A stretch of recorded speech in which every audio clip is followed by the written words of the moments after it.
Hello, fellow This is Learn Table Tennis Every Day. I am Coach Lee. In the previous I shared lesson with everyone about our penhold block or push, common mistakes, and some correction methods. Today, I will talk to you about our forehand drive, some common mistakes when driving the ball, and some correction methods. There are many common mistakes in the forehand drive. Today, I will just talk to everyone about the hand movements in our forehand drive. Some common mistakes are... There are roughly 4 points. Okay. The first point is, when some players play during the forehand drive, the wrist drops down. Drops down. Bent, like with our penhold grip. This racket, the racket head is already pointing towards the ground. Like this, like this. This is also caused by the wrist dropping down, making this racket perpendicular to our arm. Okay. This is the first one. Then the second one is the wrist tilting upwards. Like this. Actually, for our penhold grip, if your wrist tilts down, tilts upwards, it will.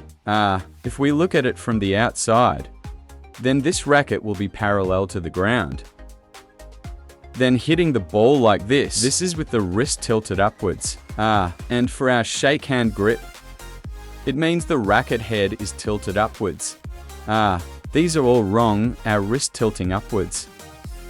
Okay, the wrist dropping down and the wrist tilting upwards. These movements are all the problem all lies in our wrist.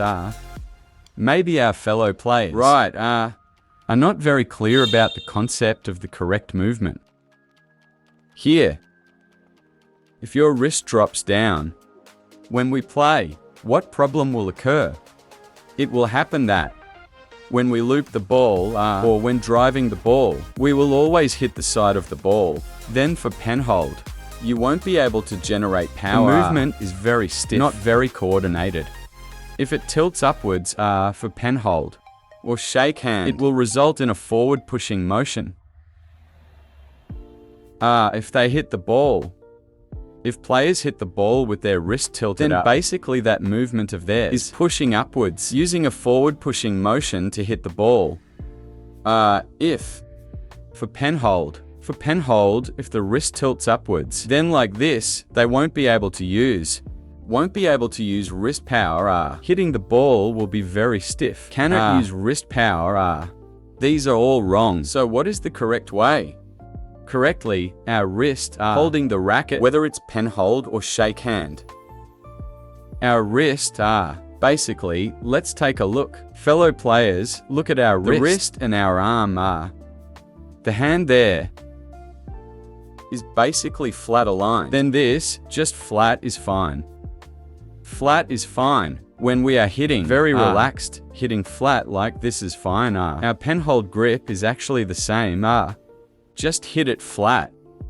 Hold it like this and hit like this, that's enough. Also flat. Our penhold is just this racket head is pointing diagonally downwards. Going diagonally downwards. It's not horizontal like this. But when we hold the shake hand grip, it is basically horizontal. Here you are straight. Then when we hold the racket, it's also basically straight. This is 1 point. This is our racket grip, which is an issue with the wrist. Then, the third point is that when some of our players play, this wrist lifts upwards.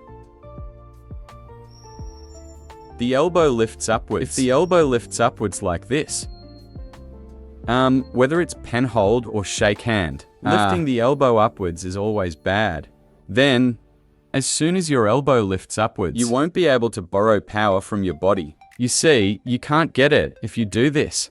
You see this power. Our elbow force goes this way, while our racket hits this way, right? Isn't it? Then how can our body's power be transferred up? It can't be transferred up, so we need to put it down. Hey, here. The power of our waist can just transfer to this side. Okay, it's a movement like this. Penhold is also the same. pen hold is also the exact same movement. Then there is one more which point, is that our players, when playing this, upper arm is clamped against our body. Hitting while clamped, when we want to utilize our upper arm, generally speaking, if you hit while the clamped, body is relatively tense. They are in a relatively tense state. The shoulders are also shrugged up, very uncomfortable. Playing is also very and when trying to generate power, it can't be generated. The exact opposite of this is relatively.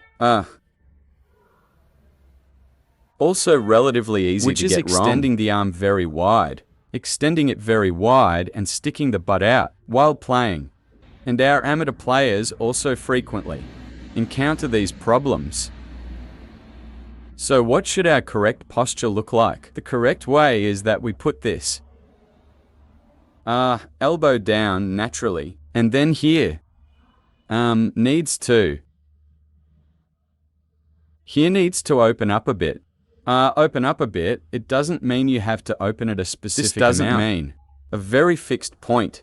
You just need to be able to open it a little naturally is fine. Then don't lean it. Don't stick it against You open it a bit like this. That's like fine. this is fine too. Like you open it just a Then tiny if you bit. bring it back a little bit, That's also okay. It's not to say you have to clamp a book or clamp a ball. If you clamp a ball and apply a little force, it will get closer. If you extend a bit, the ball won't drop either, right? It is also here. So this part here is relatively very don't natural clamp point. it tight. You see, Don't just reaching the ball comfortably is fine. So for this forehand drive, mistakes of the arm are probably these for points. Our fellow players, amateur players easily make these for mistakes. Of course, there might also be some other problems. If there are other problems, we welcome our fellow players in the comments section to leave a comment and message me. In the next video, I will talk to everyone about when we play, our footwork, our body, what our footwork movement should look like, and then what are the common mistakes and how should we correct them. So today, I will share with everyone up to here. Players who like my videos, please make sure to remember to comment. Thank you everyone.